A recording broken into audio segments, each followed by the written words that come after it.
Hola familia! My name is Mario, and maybe I will have the opportunity to be your butler on your next visit to our casa, Rosewood, Mayakoba. Here we love to pamper our guests, so one of the most requested tasks for us is the packing and unpacking assistance. Why? Because it can save you a lot of time. You can start enjoying your experience while I take care of you.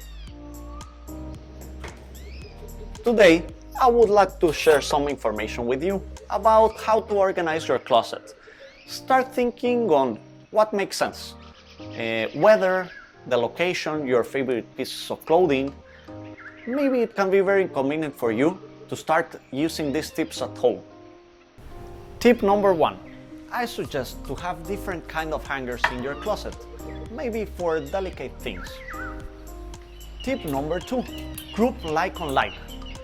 You would like to have maybe your pants together, your blouses, and dress, taking consideration the length of them.